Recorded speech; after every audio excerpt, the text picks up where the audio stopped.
Dito, samahan po ninyo ulit ako. Pag-usapan natin yung mga reaksyon, comment, inaasahan ko dahil kayo po ay katulad ko rin na nagsubaybay sa, sabihin natin, itong nakalipas na at least itong, patapos na kasi ang taon di ba? Ilang araw na lang bagong taon na. Ano bang nakita nyo? Ano bang na-discover nyo? Ano bang inyong masasabi dito sa 2024? Lalo na po yung aking matagal na rin mga subscriber, followers, mga viewers dito ho sa Mike Abby Opinions. Ang tinutukoy ko po ay itong galawan ng ating administration, ng iba-ibang mga political party at ng mga taga-suporta nila. Ako, ang aking pong personal na observation, opinion, walang napala. Lalo na po yung mga anti-Marcos or nagpapabagsak sa gobyerno ni Pangulong Marcos. Kasi patapos na ang taon, hindi naman sila nagtagumpay. At sa aking tingin, nasira pa sila. Dahil yung kanilang mga rally, paninira kay Pangulong Marcos ng personal na mga bagay, umabot sa pati buhay ay pinagbantaan. Hindi naman nakakuha sila ng suporta galing sa mga mamamayan Pilipino. Ang tingin ko nga, lalo pang lumiit sila. Ang tinutukoy ko ay ang mga Duterte supporters, DS o kung ano man tawag sa kanila. Tama ba ko o mali? Ano ang inyong masasabi dyan? Ulitin ko, ang tingin ko, hindi sila nakakuha ng suporta, sa halip, bumaba pa ang kanilang grupo o yung supporters nila. Mas umunti, kakaunti, ibig sabihin, nabawasan. Kasi dun sa mga rally noong unang mga taon, lalo ng 2023, kahit pa paano nakaka-1,000 sila o mahigit na 1,000 sa rally. Kasama na ang vlogger doon, na kanilang mga, hindi ko alam kung bakit sinusundan sila ng vlogger.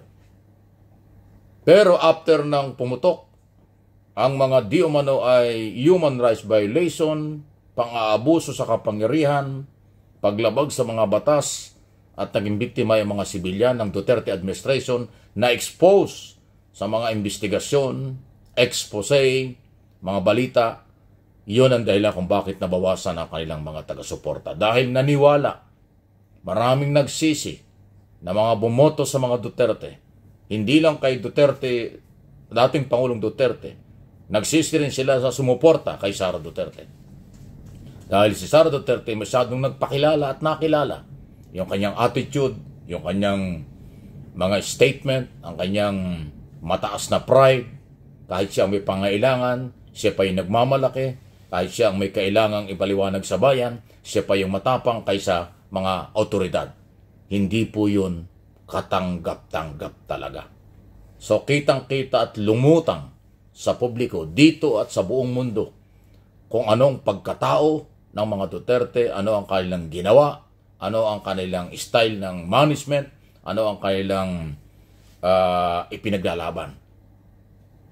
At doon, nagkaroon po ng pagkakataong makilala sila ng mamamayang Pilipino at kaya nga ang kanilang pagkakilala malayo sa katotohanan na akala nila perfect, akala nila napakagaling, akala nila mahusay na liderato ang Duterte. Pero nung ma-expose na ang marami pong mga naging problema na naabuso, especially ang biktima ng human rights violation, doon po bumagsak. Kahit doon sa mga survey, bumaba na po ang rating nila. Hindi lang ho sa physical na galawang, mga rally, press conference at social media nila, wala rin po. Naggagamitan na lang. Yun po yung aking observation at opinion. Kayo, anong tingin po ninyo?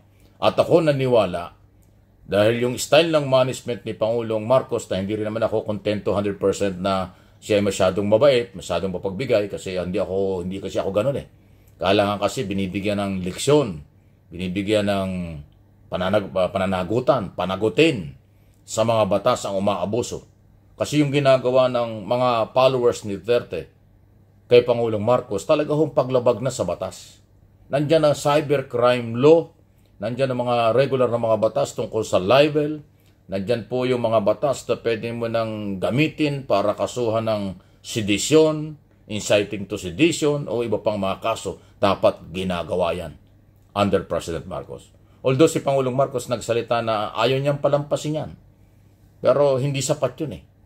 Na ayaw niyang palampasin, dapat sa kanya manggagaling ang direktang kautusan mula sa kanya patungo sa NBI, sa Police, Department of Justice, Department of Interior and Local Government para po lalong mapabilis. Kaya ngayon paisi-isi mga otoridad kasi alam nilang malambot ang order sa kanila, parang gano'n ang dating. Sa public perception, gano'n ang dating. Pero siguro naman, sana, pag nag-uusap-usap sila, sana mas madiin ang direktiba ng Pangulo. Kasi kaya ko nasasabing malambot yung order kasi mabagal ang galaw ng mga otoridad. Kung mabilis ang galaw ng mga otoridad, madiin ang mga statement, may pinanghuhugutang yan tapang at galing. At may galit. Wala eh. Sila pa yung parang nagmamakaawa sa kailang, si Sara Duterte, ilang beses inimbitahan, nagmamakaawa na silang puntahan. Bakit? Bakit kinakailangan umantong sa parang makiusap ang mga otoridad sa ang investigador sa under investigation? Dapat ang investigador ang mas malakas, may tapang, at katakutan ng iniimbestigahan. Dito sa Sara issue, tungkol sa kanyang pagbabanta sa buhay sa ating Pangulong Marcos, siya pa yung nasusunod, hindi yung NBI. Saan ka nakakita ng gano'n? Kaya yung aking pinagbabasihan, baka malambot ang order. Kaya sana tapang-tapangan ng order para matapang din ang statement ng mga law enforcement agency para mabilis ang galaw. Magpapasko na, wala pa kayo na ipakukulong eh. Sa totoo lang.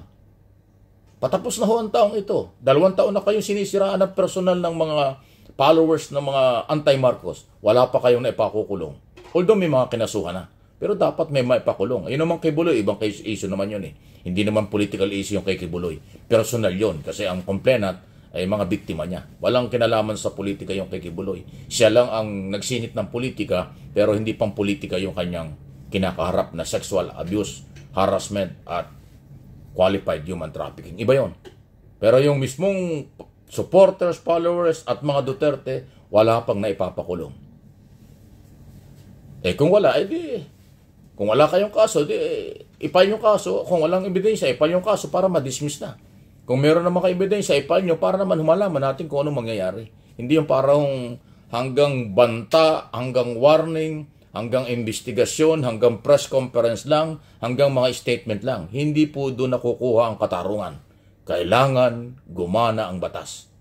Kailangan umabot sa husgado ang usapin. Then ang korte ang magpapasya kung guilty or not guilty ang mga inaakusahan.